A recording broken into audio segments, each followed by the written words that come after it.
Well, today we are going to discuss the properties of water. Water is super important for biology.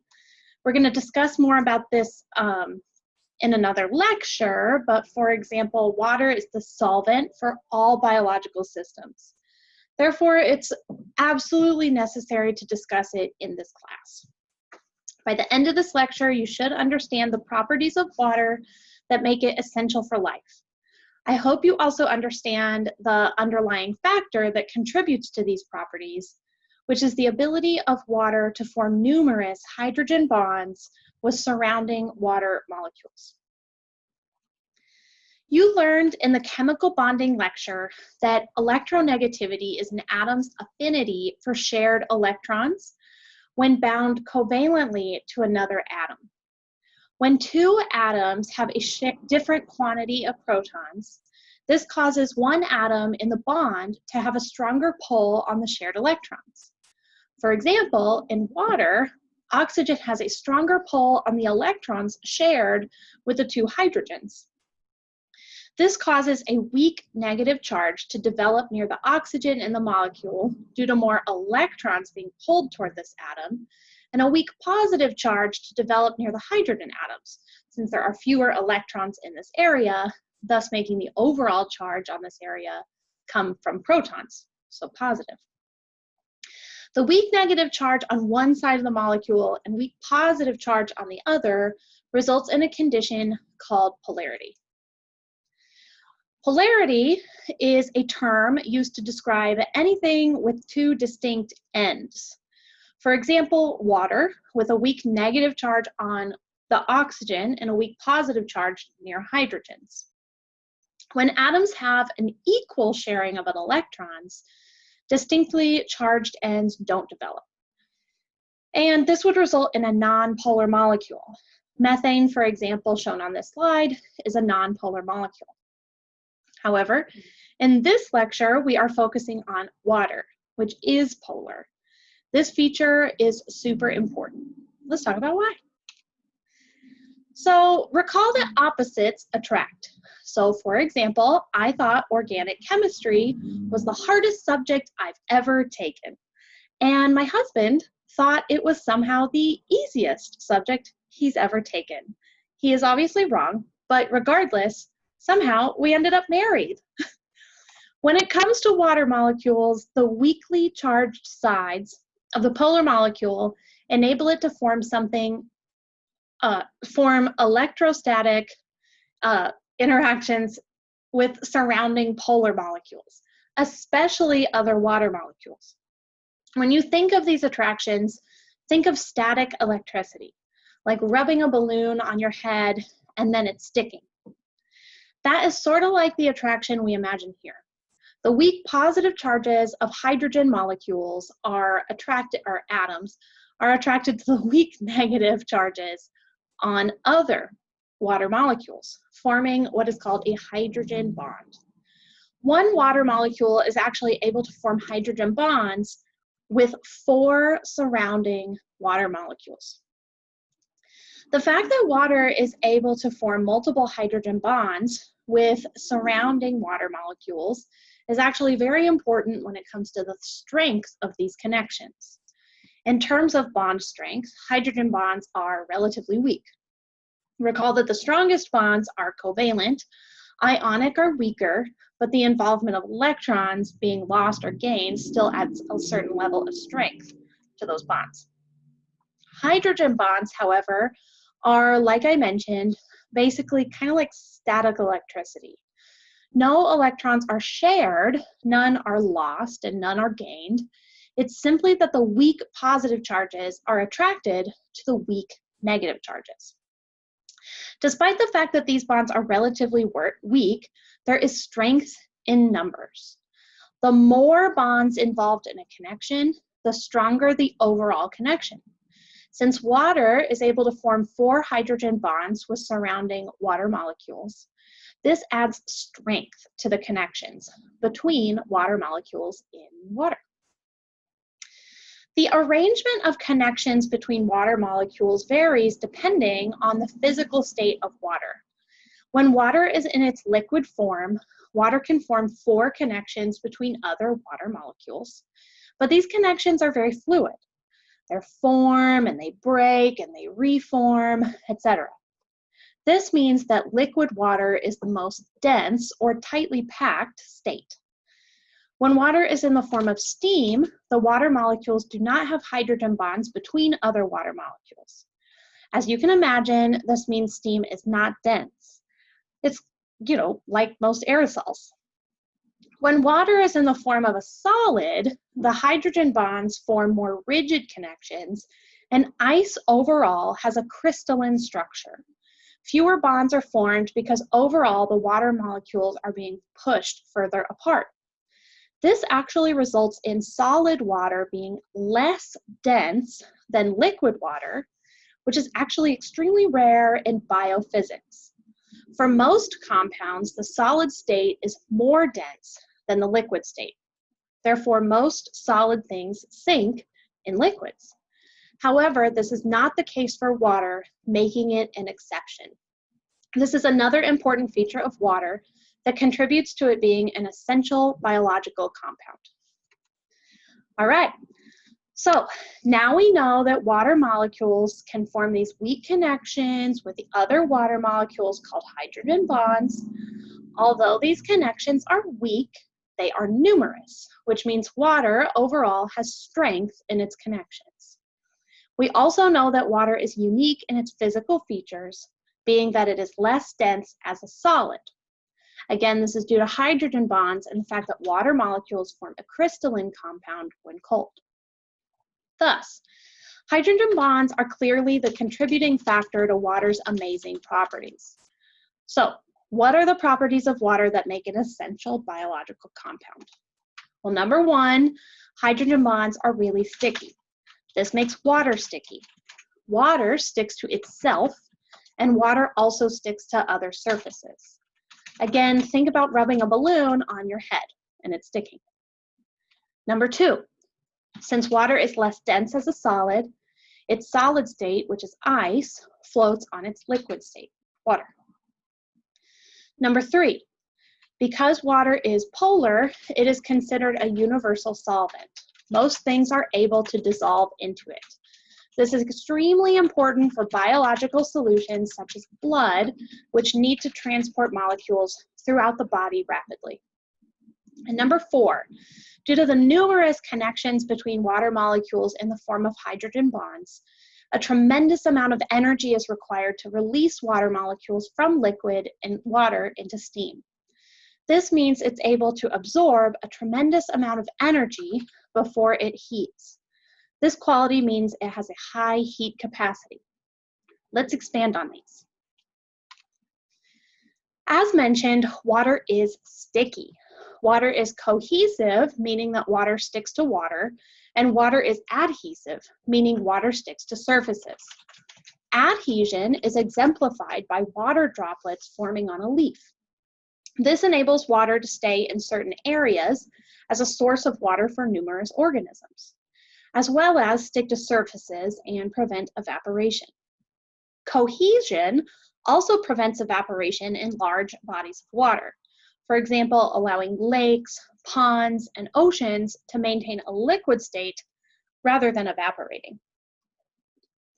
The importance of cohesion is exemplified by a feature called capillary action. This takes place in several biological systems, but let's discuss it in the context of a tree. A tree needs to be able to draw water from the soil and pull that water through itself, all the way up to the tips of its leaves. This can be a long way. So for example, in the huge redwoods in California. In order to do this, plants have a capillary system that pulls water from the roots and up through the entire tree. This works because water molecules form such good connections with each other. Think about a long chain of water molecules connected through the tree, as shown in this picture. As one water molecule evaporates out of the tree, this basically pulls the chain of water molecules up and through the tree, pulling them out of the soil.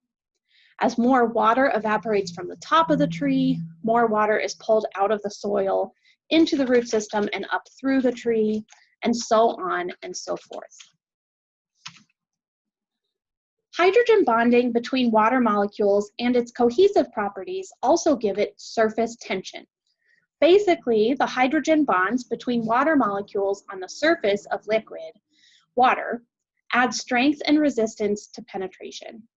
This is exemplified by the fact that some organisms, such as water bugs and spiders, can use this to their advantage and walk on water.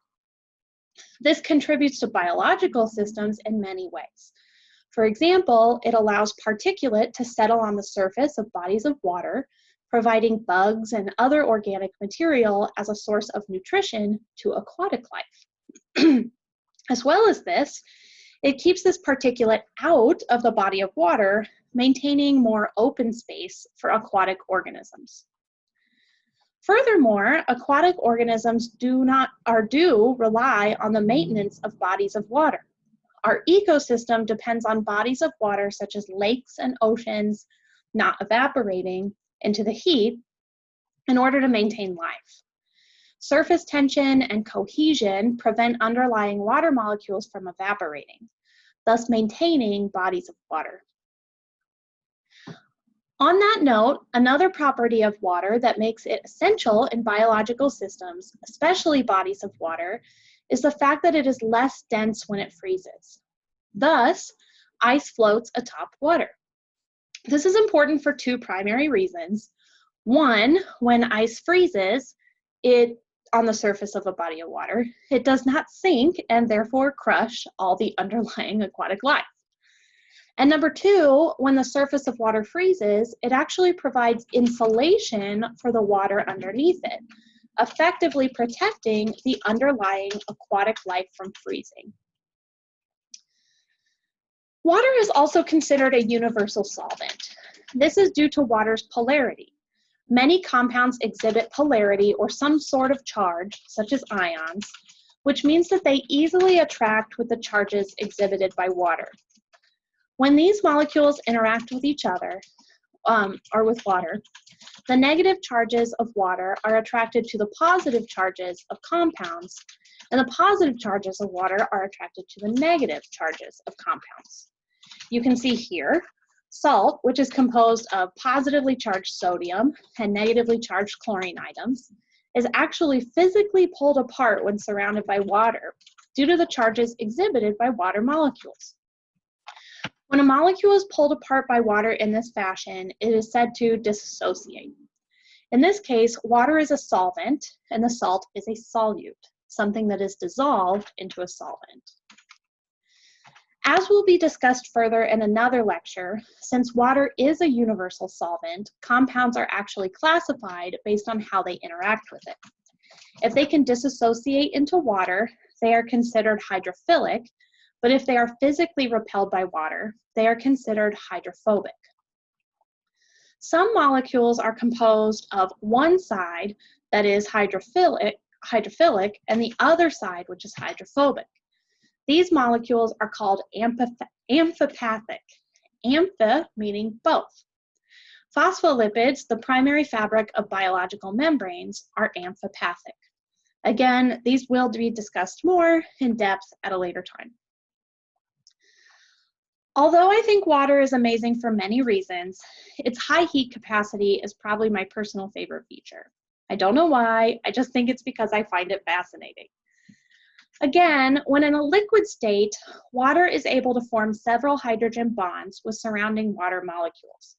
Although these hydrogen bonds are relatively weak and continuously form and unform and reform in liquid water, they are numerous and there is strength in numbers. Heat is a form of kinetic energy. Recall that kinetic energy is the energy of motion. In order for a body of water to heat up, individual water molecules must be able to exhibit kinetic energy, or in other words, move. They have to be able to shake like that. When they are locked in place by hydrogen bonds, this is not possible. Therefore, the resting state of water is quite cool. There's not a lot of kinetic energy or heat. There is more potential or stored energy in the form of bonds. In order for water to heat up, energy, for example, heat from the sun or from an oven or a stove, must be applied. This energy must break the bonds that hold water molecules together so that these water molecules have the space to exhibit kinetic energy in the form of motion. This is why steam is a byproduct of heat being applied to water.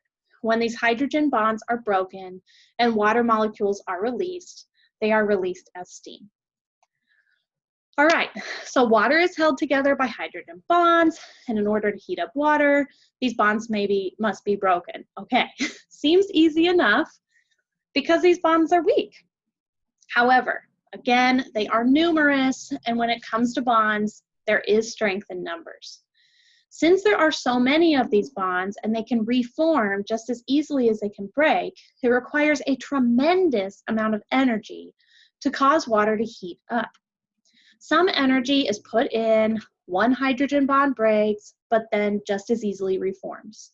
So more energy must be put in, another bond breaks, and then another one forms, and so on.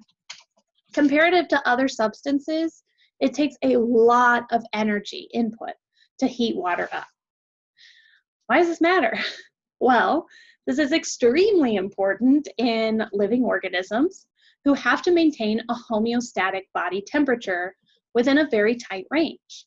The fact that the solvent of your blood is water means that your body can absorb a tremendous amount of heat before your body starts to increase its internal temperature. So simply being made of water is a homeostatic mechanism. This is super noticeable in the environment as well. Think about going out in the summer in Phoenix. Okay, it is super hot. It was like 110 degrees the other day. Does Phoenix have many large bodies of water around? No. Okay, so think about going outside in the summer in Seattle. Does it get hot? Yes. Yes, it does. I used to live there. It certainly gets hot. But does it routinely get to 110 or 120? No. Seattle has many large bodies of water surrounding it, like the ocean. These large bodies of water are able to absorb a lot of energy from the sun, which causes the overall temperature of Seattle to be lower than that of Phoenix, with no large bodies of water nearby. Greenery, which contains a lot of water and requires soil with water aplenty, also helps to absorb this heat. Seattle has a lot of greenery compared to Phoenix. This is even noticeable locally. For example, on a given day, it may be 100 degrees in Scottsdale, a city with some small bodies of water nearby and lots of greenery. But on the same day, at the same time, it may be 110 degrees in Glendale, with comparatively less greenery.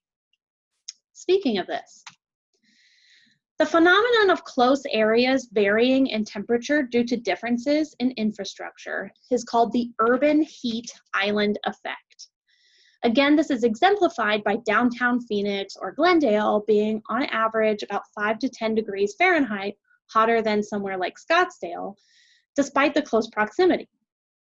More exposed pavement and less greenery in these areas means that more heat is absorbed and radiated into the city, creating an oven-like effect. During the day, this can be a small difference, but at night, because the heat is still radiating into the city, the discrepancy can be up to 22 degrees Fahrenheit. The urban heat island effect is actually discussed within the framework of environmental justice. With climate change leading to an increase in temperature globally, we are seeing heat and heat-related illness and death be an increasing issue for human health. This is especially evident in areas where the urban heat island effect is abjectly noticeable, such as Phoenix. This impacts low-income families more, since these families tend to live in areas with infrastructures that are not designed to dissipate heat. Cheaply built apartment complexes, very little investment into greenery, etc. Again, you can take note of the difference in home values and infrastructure in somewhere like Scottsdale compared to certain areas of Glendale. This also tends to affect people of color more due to histories of segregation and redlining. So what can we do about this? Well, with its heat, it should be expected that Phoenix is on the forefront of research with strategies for mitigation. I'm also proud to say that ASU in particular has a multidisciplinary research group focused specifically on strategies to lessen the impact of the urban heat island effect, specifically on those most affected. Increasing greenery in cities and investing in quality infrastructure for historically underserved areas are two major focuses for improvement, but there is still a lot of work to be done.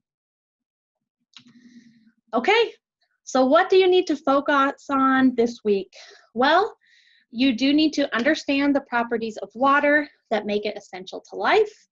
You need to understand that these properties of life are basically supported by the fact that water is polar and forms hydrogen bonds. You need to be able to understand the differences in the physical states of water, why this matters. I do want you to understand what an urban heat island is and why this is an important issue of environmental justice. I want you to be able to differentiate adhesion, cohesion, and surface tension, and also understand why water is an excellent solvent and how molecules are classified based on their interactions with water. I'm not going to go through the terms, but please pay attention to these terms when you're focusing on your studies. And thanks for watching this lecture. Jamie and I are extremely happy to have you in class. Thank you.